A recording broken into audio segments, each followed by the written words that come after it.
Welcome to the Developmental, a podcast about the messy, beautiful ways grown-ups grow up. Here, we explore turning the science into the day-to-day practice of adult development in teams, homes, organizations, and life. Hello, friends, and thank you for joining me for another episode of the Developmental.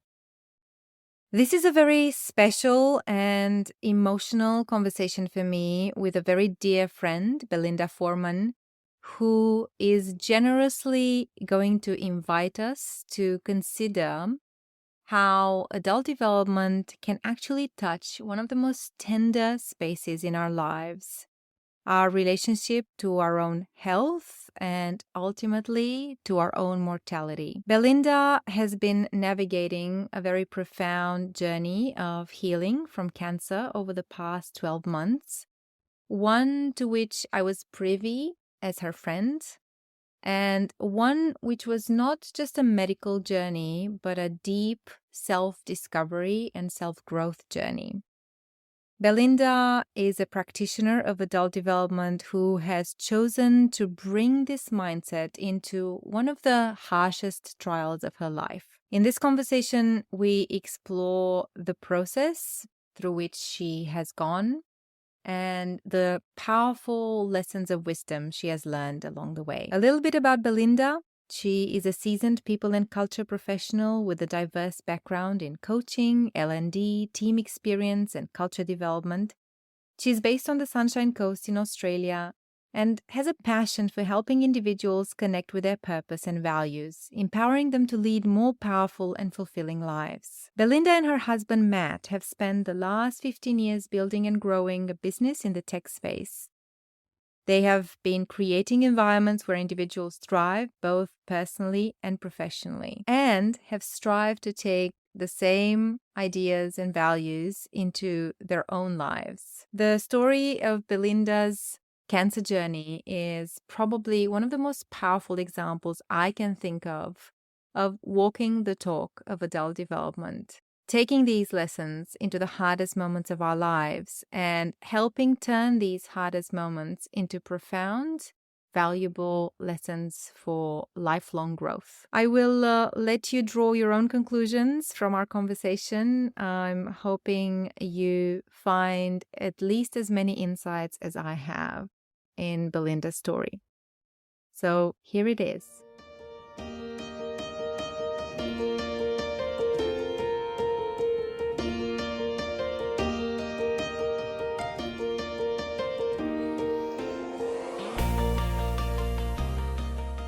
Hello, Belle, and welcome to the Developmental.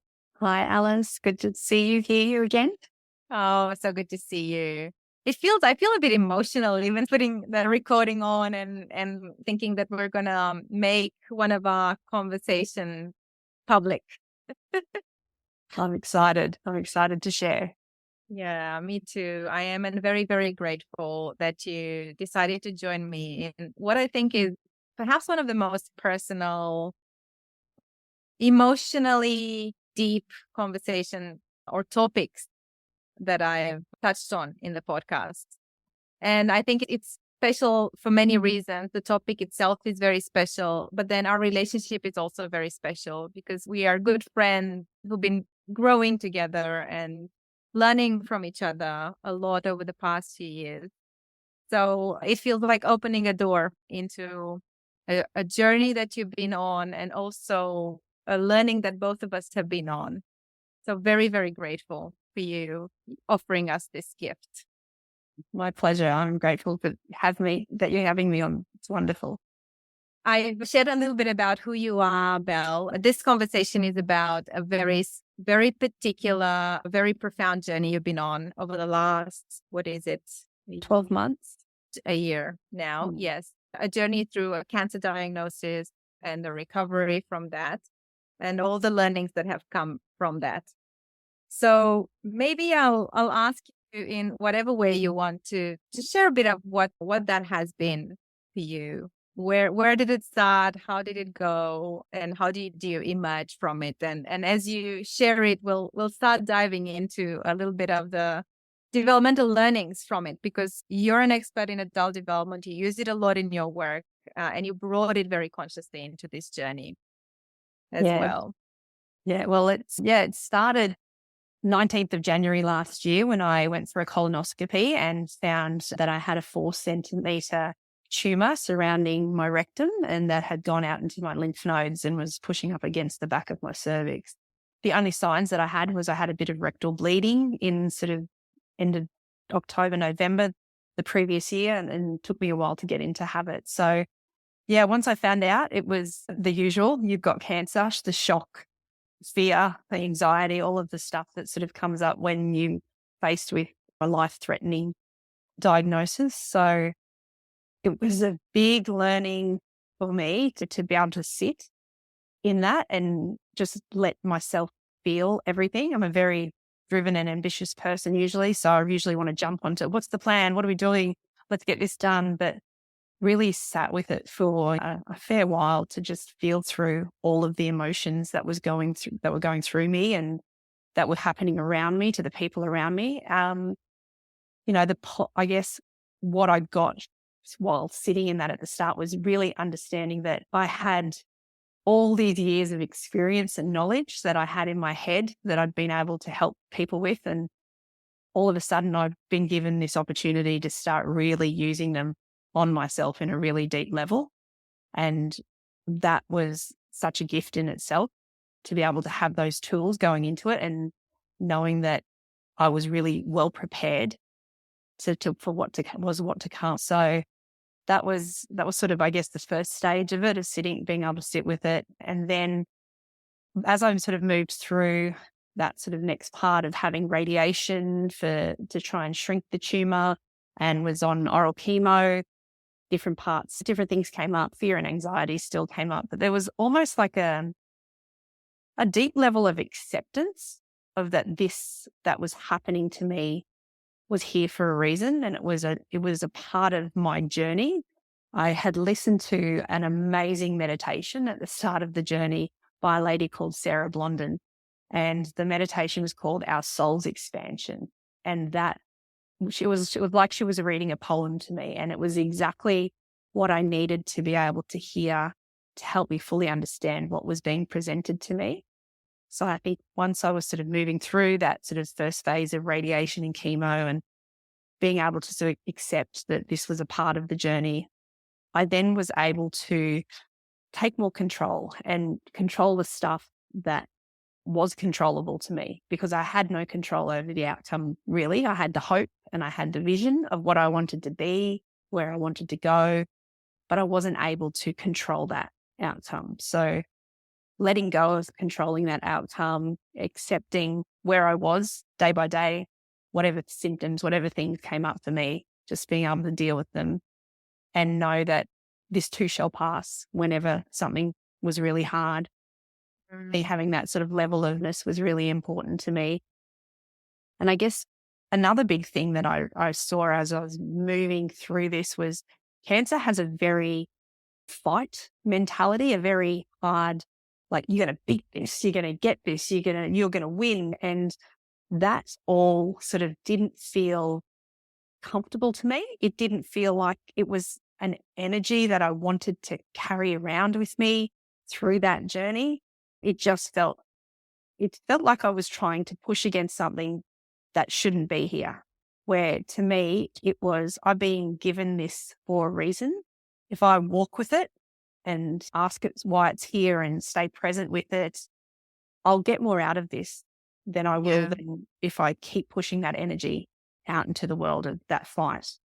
So I do want to ask something around that, Belle, because I think that's such a widespread mindset, and also knowing you and what you were saying as you started sharing your story, how action oriented, how pragmatic you are, how problem solving oriented you are.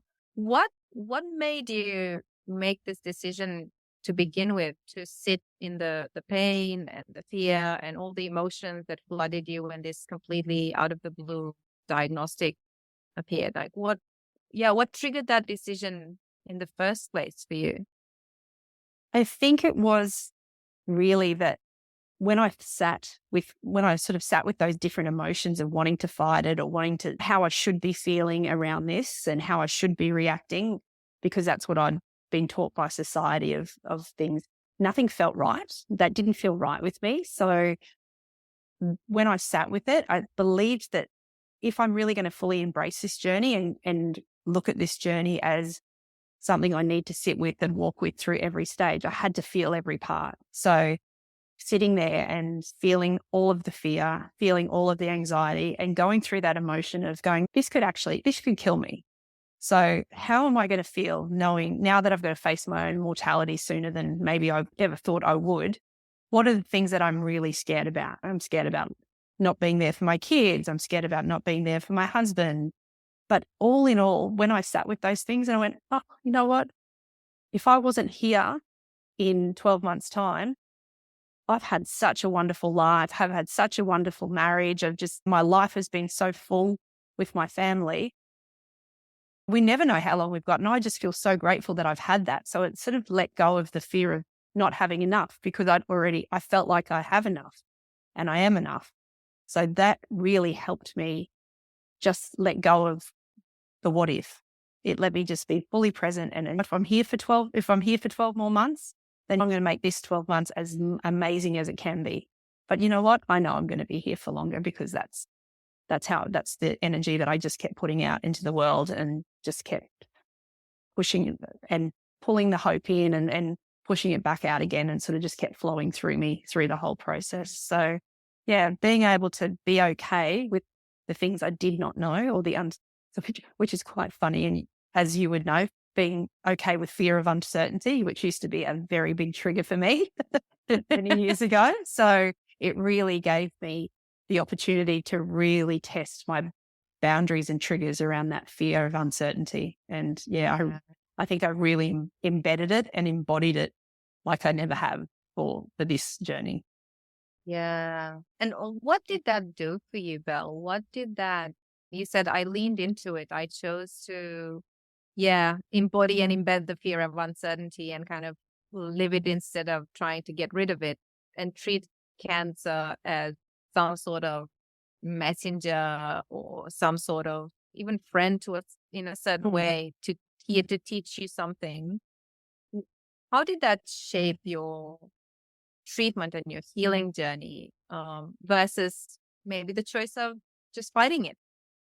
Oh, it made it so much more peaceful for me. It created a lot more space within me to focus, because once I had that acceptance of it and I chose that was the path I was going to walk on this journey with cancer, then it freed up so much more space for my own healing. I could think about things differently. I could ask different questions. I had moments with my doctors where they told me that I couldn't do something, and I was like, but why can't I do it? And I was able to advocate for myself in a way that was so much more in line with who I am and who I want to be, and the results I wanted to have.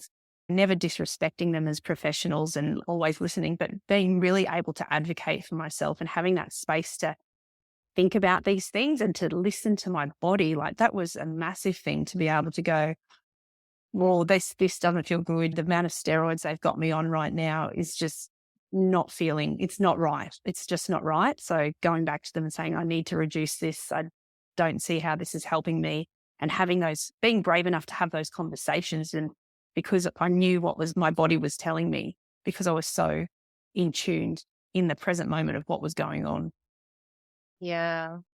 And I mean, you're very aware, as you've been close to me since I started my whole research journey, and we've nerded out on a lot of the adult development theories. And it almost, as you went through this, we talked about how you're turning this into a developmental journey for yourself.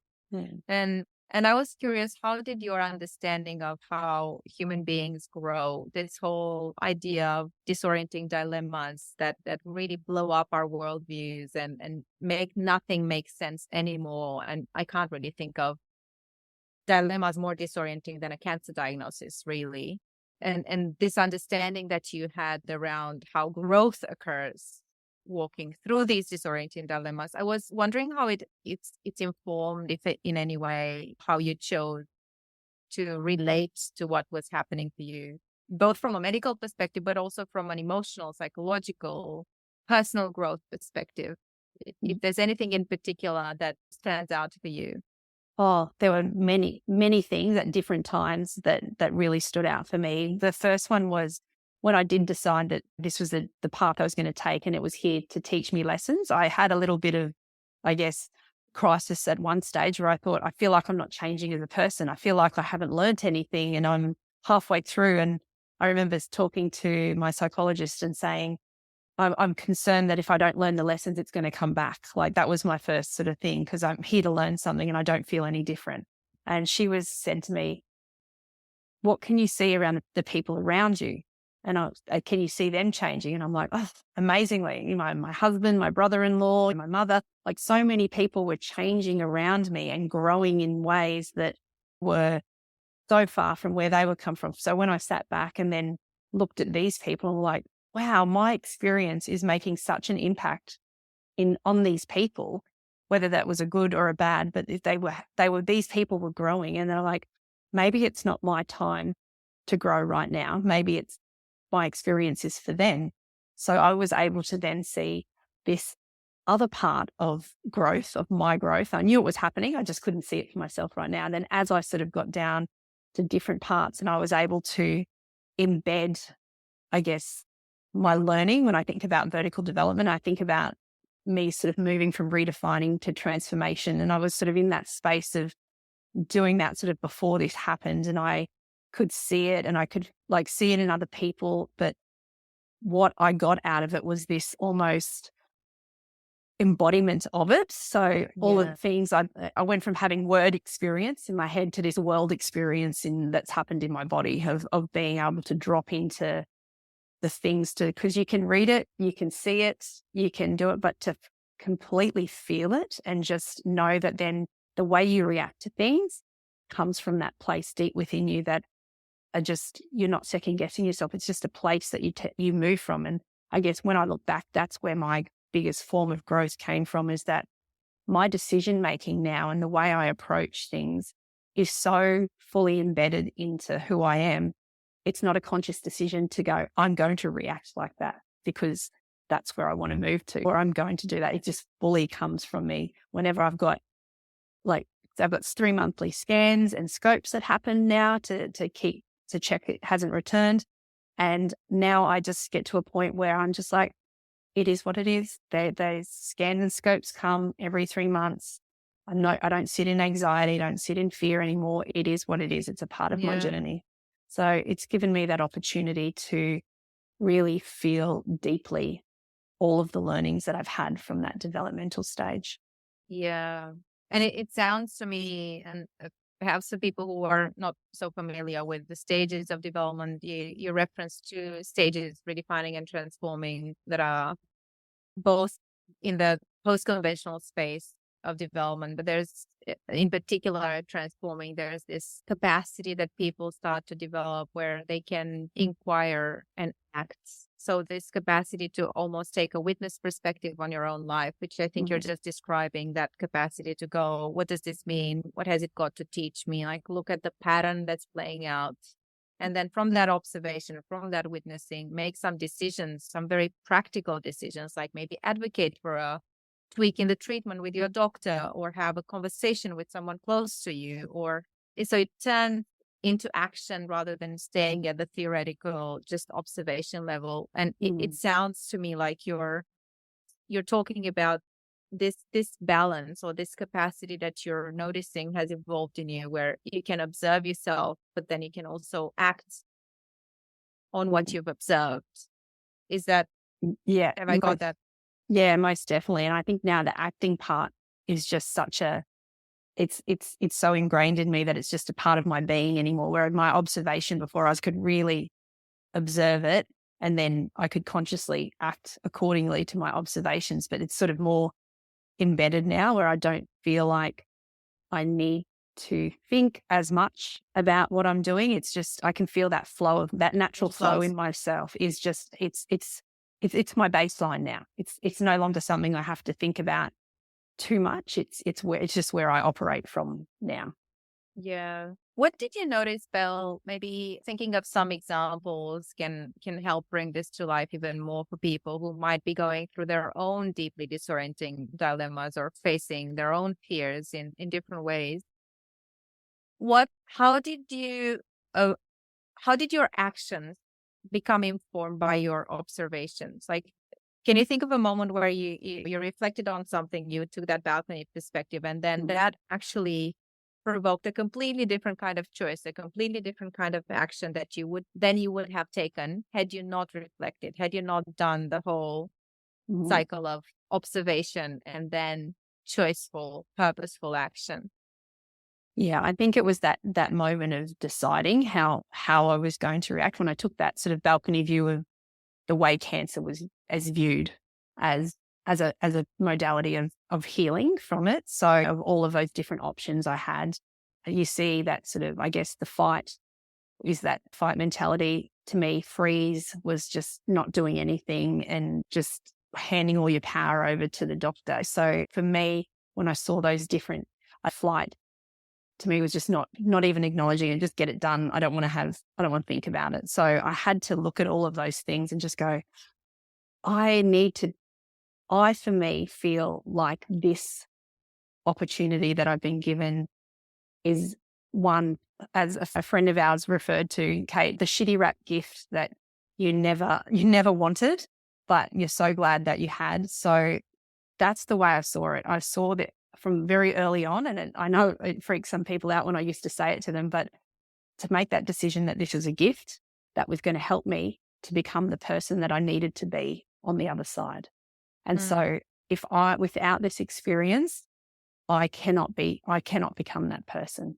So when I made that choice and when I was able to sit in that space, that then helped informed all of my decisions. So every time something came up that was challenging, you still cry in it, you still see, but feel it all, feel the emotion of it all, but you don't. I didn't hang on to it for long periods of time. I held things lightly when it came to those sorts of things. It was here, but I needed to be able to let go of it to be able to move forward because I always yeah. wanted to move forward. And I, I like to, I guess, refer to the way that I handled my journey was with fire and grace, the grace to accept everything that was coming towards me at any time, but always had the fire to keep looking for answers and asking for different things and making those decisions based on how it felt for me. Yeah, I love this, the fire and the grace. And I could definitely see that in your attitude throughout. And part of how that fire and grace came to me from my perspective of a friend supporting to the best of my abilities of a good friend going through something like that was that I was surprised at how clear and kind you were with your boundaries Mm. in relationships, like with the clarity with which you shared what you needed or what you didn't need from the people around you. And I'm wondering if you want to speak to that a little bit, just because I've noticed in my work with clients and just more broadly in relationships how hard it is for people to say what they need, and Mm. especially when they're going through something like this. There's, I think, this struggle of protecting the people around you and kind of not making them feel bad because they feel bad that you're going through something very painful and they're afraid and they don't know how to handle it. And I felt like you found a way to really prioritize you while also being kind to the people around you. And that Mm. to me was an example of conscious action. Yeah, Yeah. just curious Mm. how that, Yeah. yeah, how did you live that from your perspective? I guess from always being someone who was the helper to actually going to someone that needed to be helped in a way was a big transition, and observing that that was my default position is to be the helper. I don't need the help.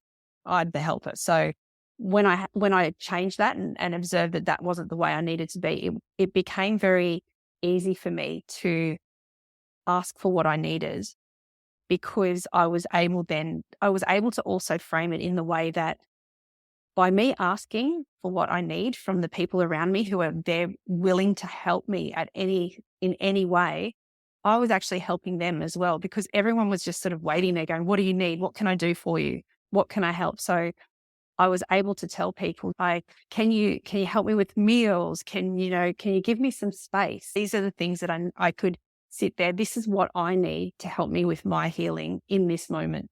And what I witnessed was that there were so many people, this beautiful community I had around me were just there for me 100%. And I guess being able to tell people also, the people that were coming in too much and too close for around that, what I needed, that I needed to have that space from them. I needed them to be there, but this is the capacity in which I need them to be there for me right now, and not take on their emotions, and hold, like I said, hold that boundary around what it is that I need for my healing.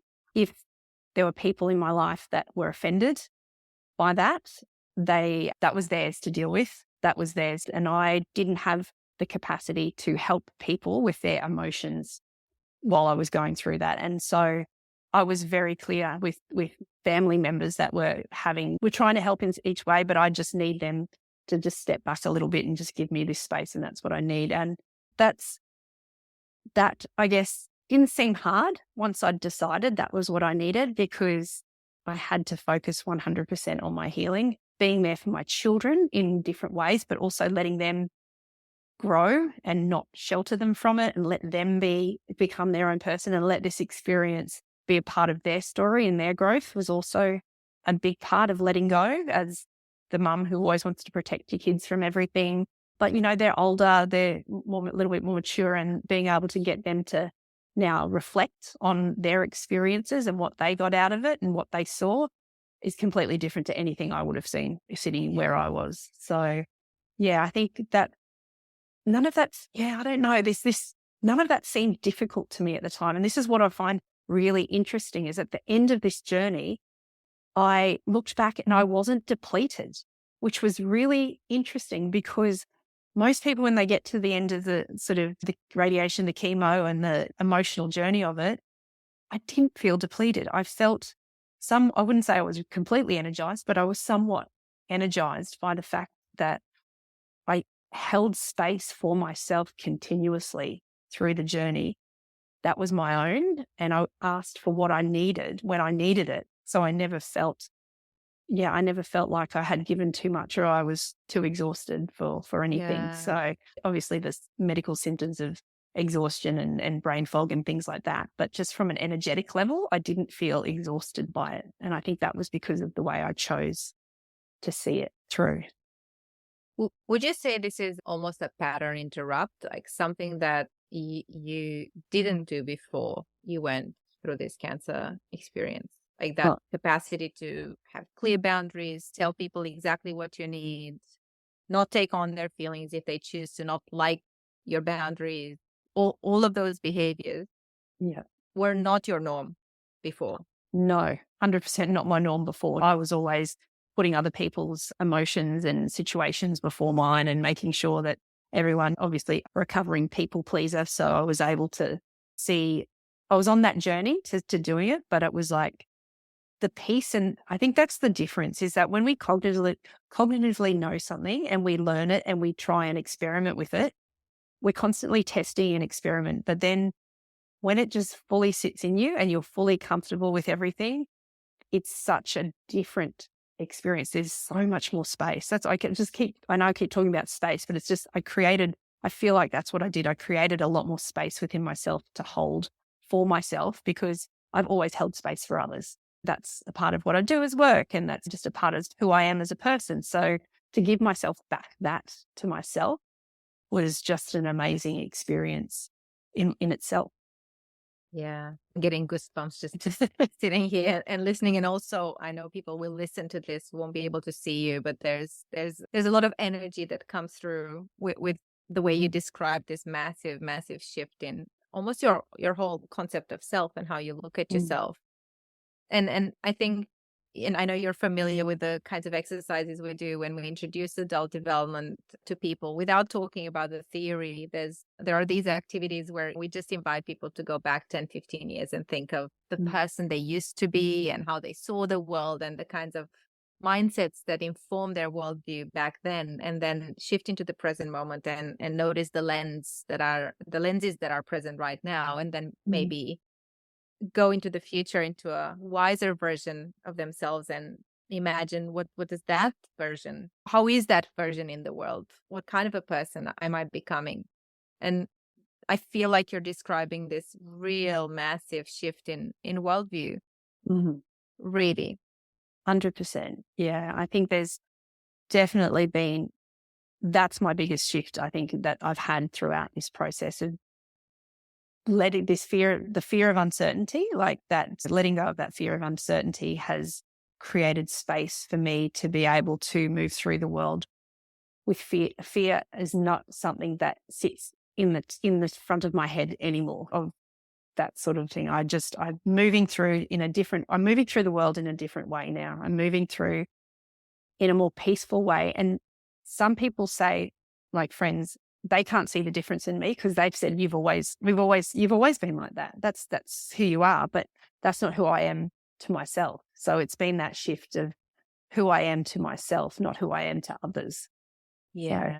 mm, Yeah, and if I'm hearing it right, the way you experience it is maybe as an effortlessness, whereas maybe before people were perceiving that confidence and that comfort and all of that energy from you, but maybe you didn't necessarily feel it inside in the same way. yeah, Yeah. 100%. That's exactly right. So yeah. Oh yeah. Being able to hold it for others was way easier than being able to hold it for myself. And now I actually don't need to hold it for myself because it's there. It's a part of my being now. Yeah.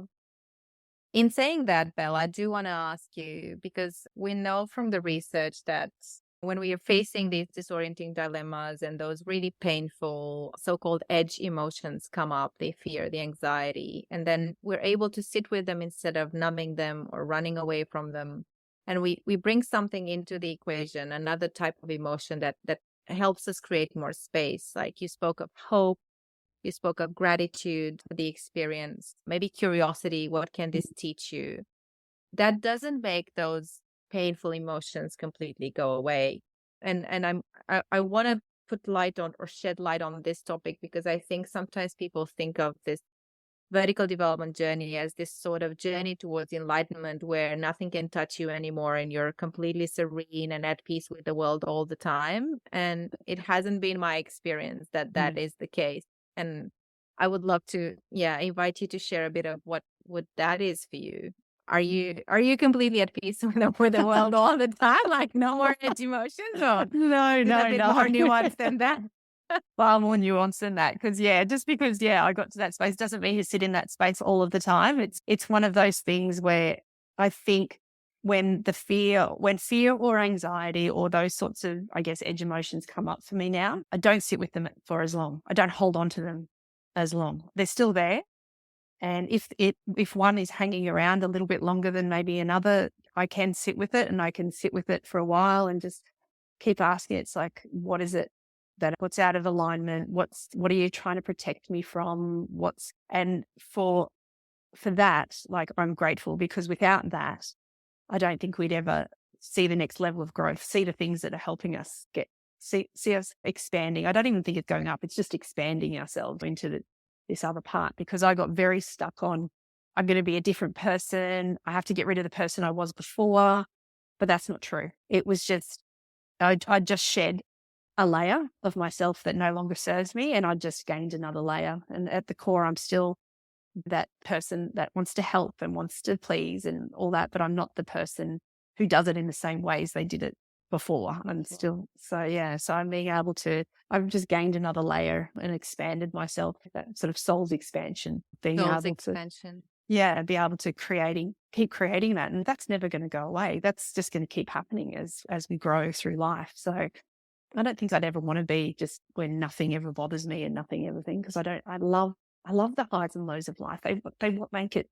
colourful and that sort of thing. So listening to someone like Byron Katie and talking about how it's just nothing sort of goes, or an Eckhart Tolle laugh and think, wow, I don't know how you get to that stage, but I'm not sure if I'm I'm not sure if I'd really want it sometimes because Yeah.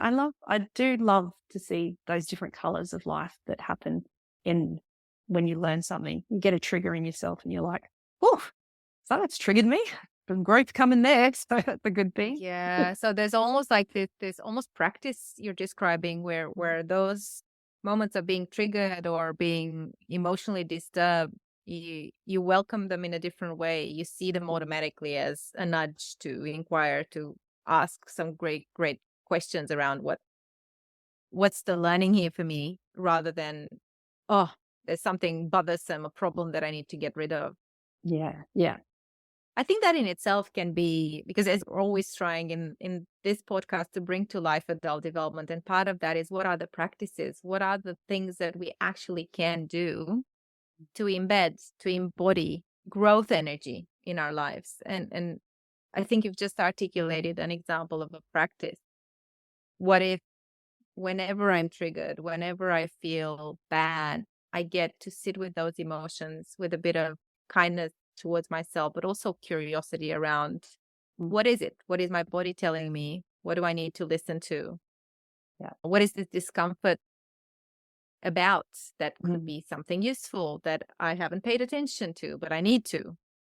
Exactly. Yes. That's exactly how I view it now. Mm. Is there anything else that has emerged from this for you as practice that makes a difference?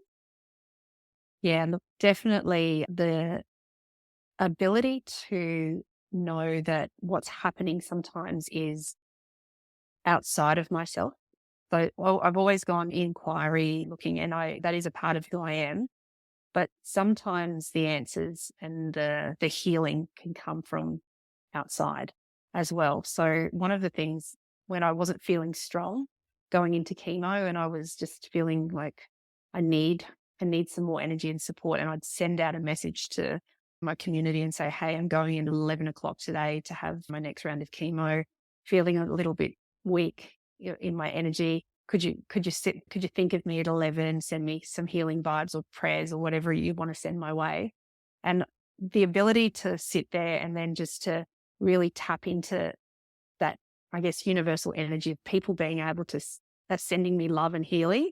Like, I know that that was a huge part of my journey because I was so connected with what was going on for me internally that I knew that I needed more, and I was able to sort of tap into then what was around me and what was coming into me, and that was really powerful for me. So yeah, and then got me into a bit of a loophole of a rabbit hole of trying to understand quantum and things like that. So it's like Yeah, it's how did that actually work?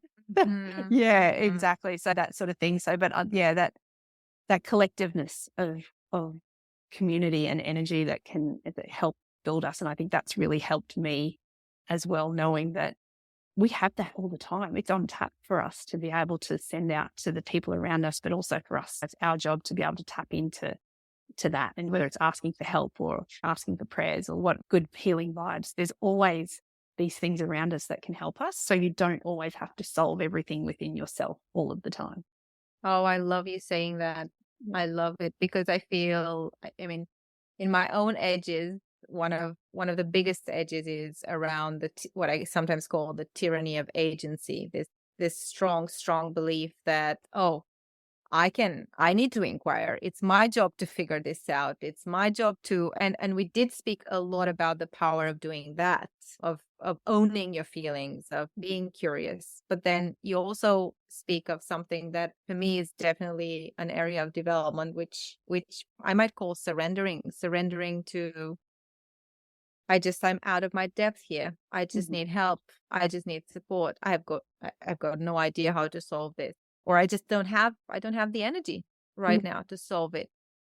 And it sounds to me like that is a polarity that sometimes we don't really see, or we either inhabit one pole or the other too much. And there's Mhm. a lot of wisdom in being able to hold all of that polarity. We can still own our feelings. We can still be curious about what has this emotion got to teach me. But also we can accept that there are moments when we just can't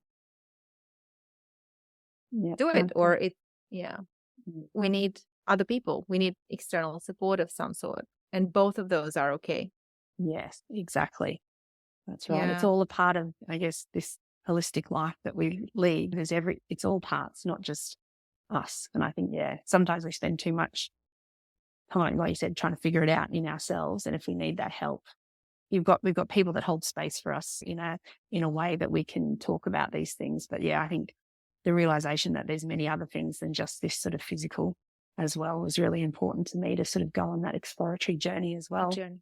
Because that's where sort of faith and hope sort of sits in your life as well, is sometimes beyond what's in us. Yeah. Do you feel it's connected you in some way to something bigger or broader or like deepening? Definitely. Yeah. Yeah. Look, I think, there's I guess, a connection around, for me, around that this place we live in, universe, this whatever it is that you want to call it, that has so much to offer. You can't walk into nature and not feel the energy that's surrounding you. That's not a part of you, that's surrounding you. So we all emit this energy. So how can we be in a spot where we can feel everything that's around us and bring that into us to help us? Yeah.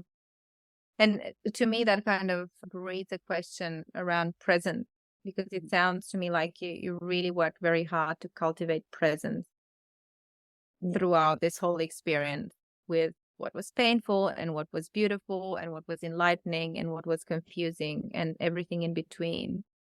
And I wonder, and I've often heard people, and notice in my own life, how we tap into presence when life really forces us. There's no other choice. Mm.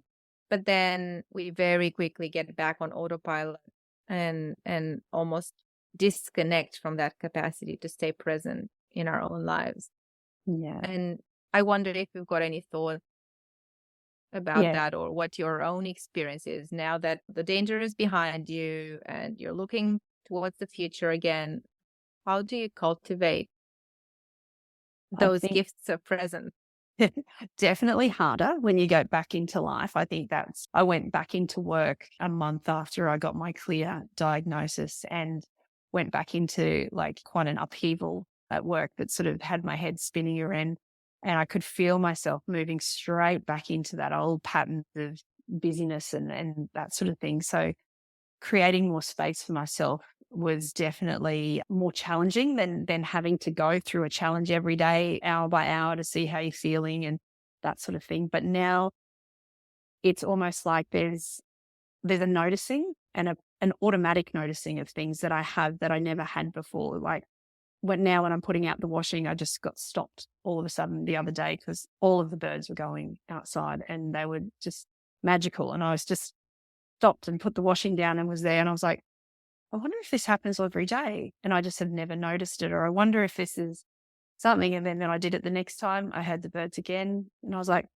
this is happening every day. And I've not noticed it. And like those sorts of things now I'm becoming more aware of. I see and hear things in a different way as well. My kids would talk to me about something and I'd always be present and listening or put down what I'm doing. But there's I might notice more facial expression on my son's face when he's talking about something, or that's the sort of stuff that I've noticed that I'm a little bit more in tune to. Mm-hmm. Definitely more in tune to presence in my body. That's probably the number one thing. As soon as even when I go to pick up some food that I go to put in my mouth when I'm not thinking, and then I go, that is going to make me feel like rubbish in about 10 minutes after I put that in my mouth. And it's like, I would have not had that presence before of going, oh, just eat it and just keep going. And then, oh my God, why do I feel so terrible? So that's those little sort of moments that I catch myself being more aware is definitely something I've noticed the change in me. Still, maybe I don't have to work out on it as hard as I did before to notice these things, but I'm now noticing the noticing, if that makes sense. So Yes. Yeah, it completely does. Completely. And I feel, there's so much richness and so much wisdom that has come out of this for you as the one who lived through this experience. And before we started this conversation, you mentioned how important it is for you to almost reflect on what it is to be the supporter of someone going through a cancer diagnosis or any kind of life-threatening, really powerful, discombobulating moment.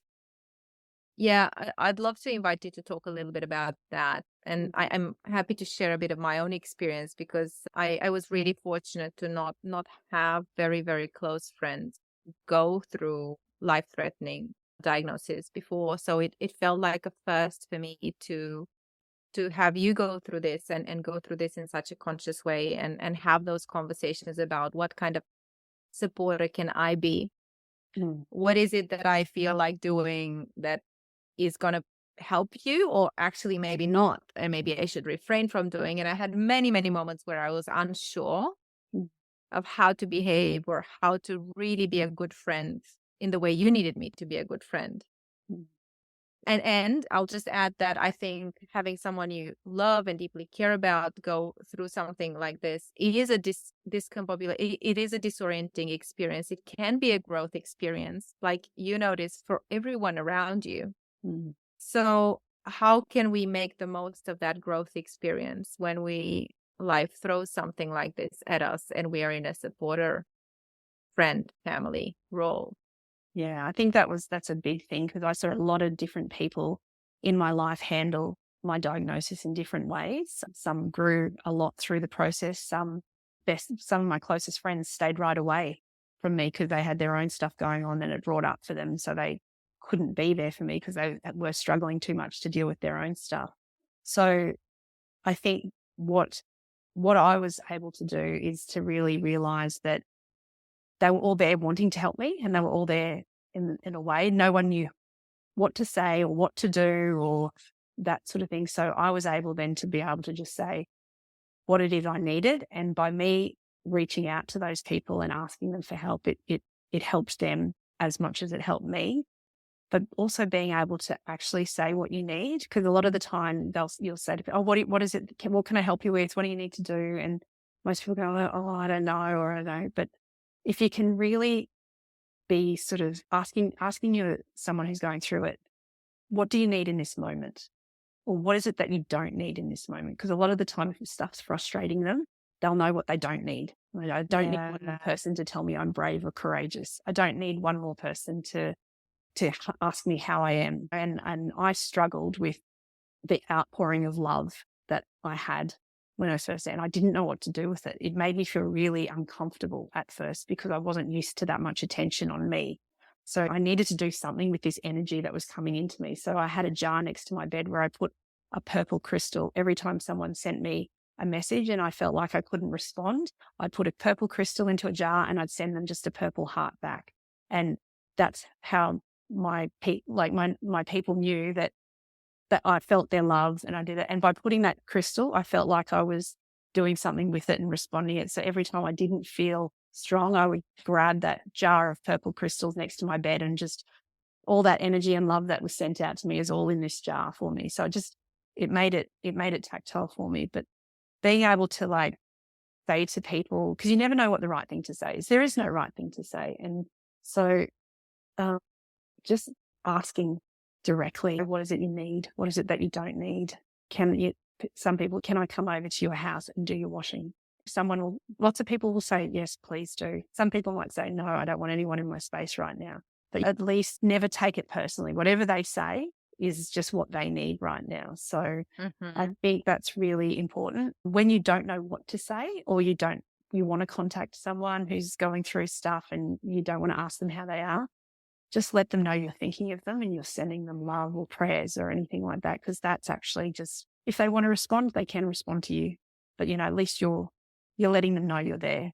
Because I know lots of people struggle with, I don't want to contact them because I don't know what to say or I don't know what, that sort of thing. So I'll just stay away. And then, but then they think I don't care about them if I don't respond. Yes. So yeah, just letting them know exactly what you're thinking. I'm thinking of you, just reaching out to let you know I'm thinking of you.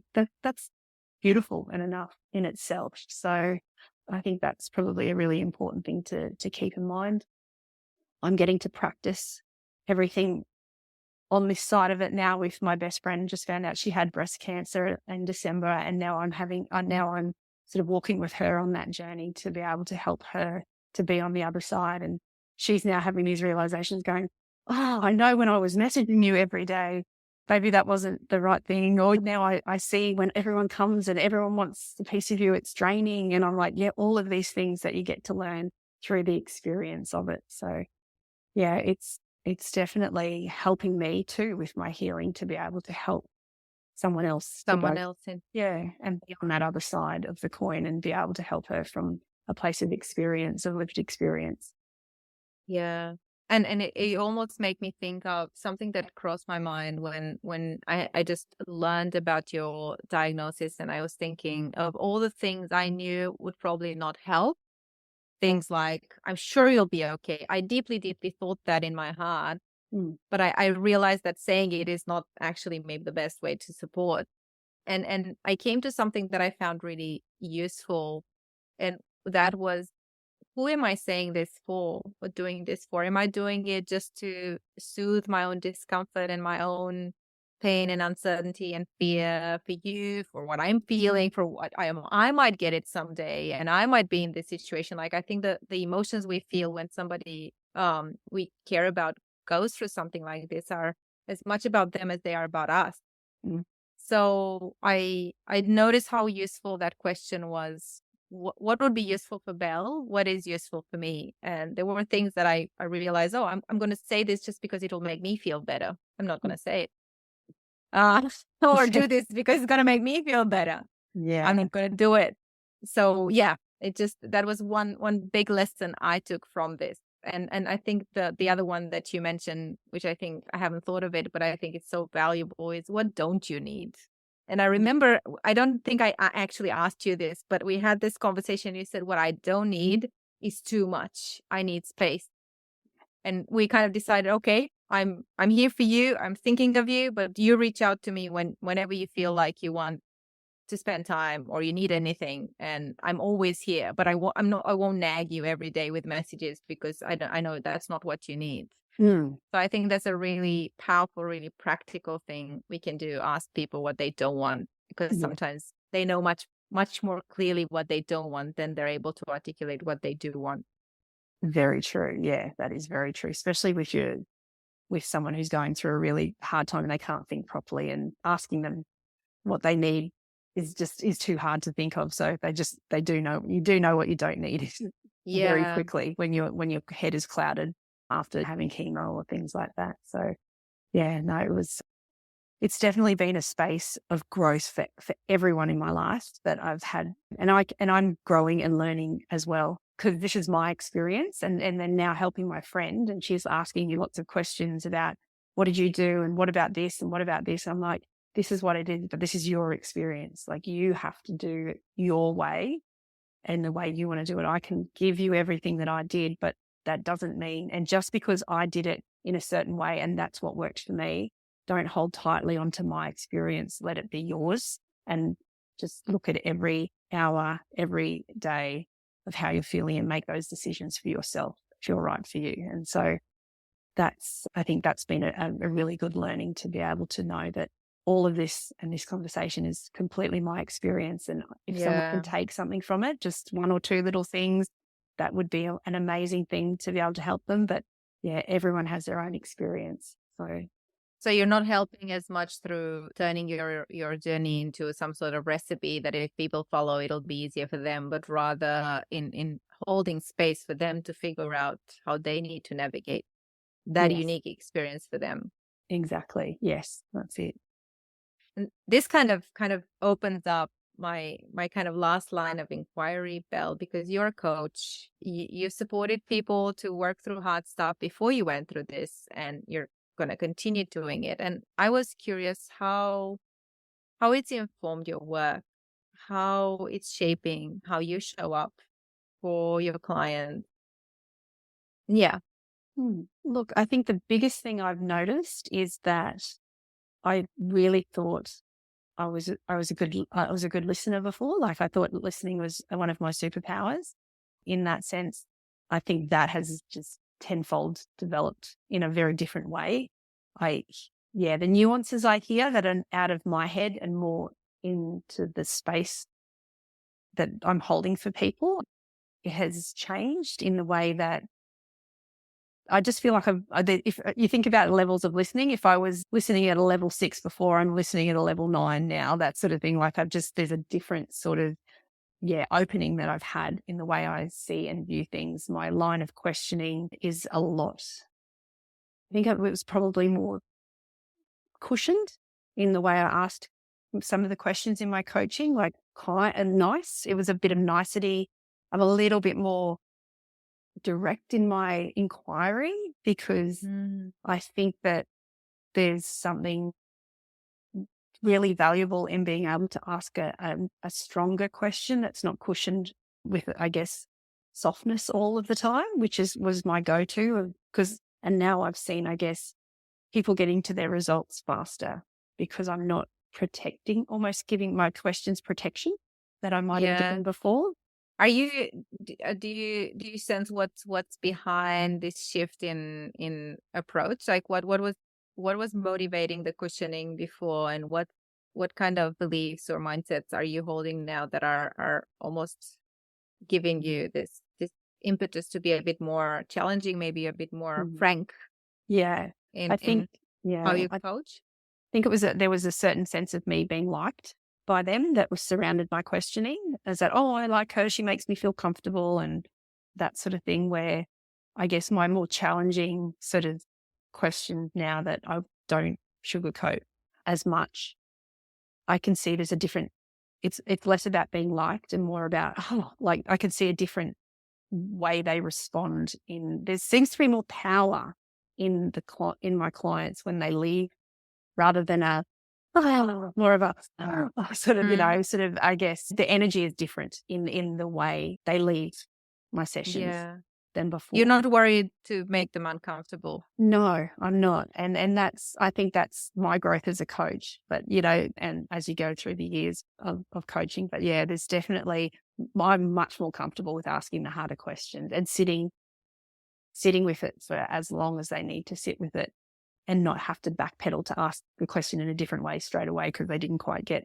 what I was saying or what So you're more comfortable sitting in the silence too. 100%. Yeah. Yeah. I love that. And I love how that is a living example of something we keep on talking about in coach training around challenge and support. And what does that actually look like, that dyad of challenge and support, which we know is developmental when both of those energies exist, but they are so hard to cultivate because quite often as a coach, you'll have a preference. You're either very challenging, but maybe not supportive enough, or the other way around, very supportive and not challenging enough. And striking that balance is hard sometimes. Yeah, definitely. Definitely. Yeah, just much more comfortable with it now, which is it's a nice way of being. Yeah. Oh, Belle, thank you so much for all the sharing and all the wisdom nuggets. And I'm curious if there's anything that maybe I haven't asked you that you'd like to share, or you'd like people to ask themselves maybe, or reflect on wherever they might be, either facing something hard that they need to work through, or supporting someone going through a difficult life moment. Look, I think just tapping into what you said right before around asking yourself, is this for me or is this for them? I think that's a really key thing to be able to walk away with on this journey, because it's really being able to understand sometimes that things that are happening to you may not be happening to you for you right away, and they're maybe happening to the people around you. So be aware of those things. I think that's probably the key things I'd like people to sort of walk away with in this conversation. Yeah. Oh, and make sure you get your poo checked. That was the other thing. Yes. Get your bowel test done. That's another thing that's very important. Yeah. And actually, I think that's an important one to emphasize, because avoiding going to the doctors or going through that checkup that we don't want to go through is still avoiding our edge emotions. I just don't want to know that something might be wrong. Leaning into that discomfort and actually scheduling that checkup. Exactly. That's very important. Yeah. Thank you so much, my wonderful, wise friend, for all the learning you've given me over the last year. More than the last year, but over the last year, aplenty. And just for your generosity in opening up and sharing all of that because we need maps to navigate these hard life moments. And I don't think there are enough maps out there. Yeah, definitely. And I'm so grateful for you having me here. And I'm so open to have conversations with people about this topic because I think it's so important to be able to share our knowledge as we experience it and help others that are going through it. So yeah, I'm always here to be able to be reached out and have a conversation about it. So I appreciate your time and having me on as well. Yeah, thanks so much. I'll put the contact details in the show notes, and I'm sure you'll hear from people who need that perspective and that space. Awesome. Thanks so much, Belle. Thanks, Alice.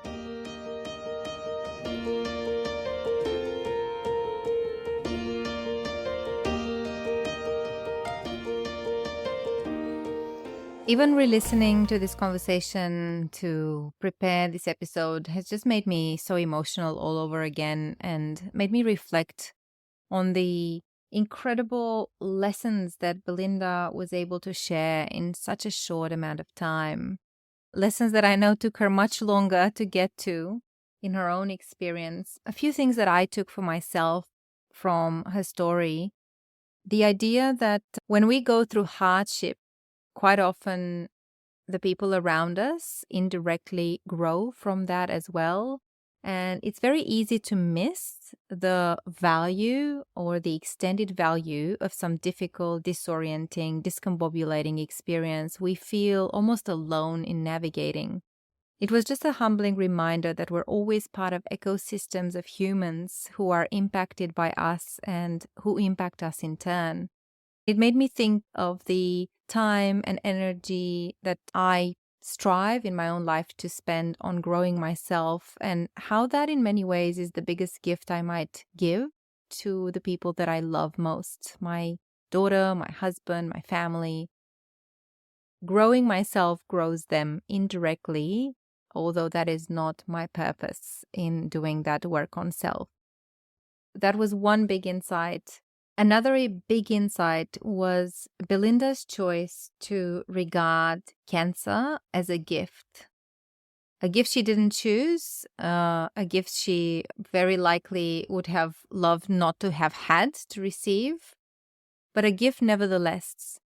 And how the choice to frame it as a gift actually put her in a state of inquiry, of curiosity around what was it that she could learn from this experience that would turn her into the human that she needed to be. Finally, the last insight for me was around boundaries and the idea of having the courage to say no to things that don't serve you, and yes to things you really need and want. I'm wondering more broadly if we can choose to make ourselves incrementally uncomfortable for our own growth, so we can grow into wisdom without waiting for tragedy to strike us. I do hope that we can consciously choose to take ourselves out of the comfort zone without something massive happening. These are just a few of my own musings. I'm very curious how this conversation has landed for you, what it led you to reflect on, and what insights you're gaining for your own life context. I'd love to hear your thoughts or read your thoughts in the comments section for this episode. If you have questions for Belinda or would like to reach out on LinkedIn, you'll find her details in the episode notes. I hope you enjoyed this conversation, and until next time, stay awake, conscious, and kind to yourselves and others. Thank you, my friends.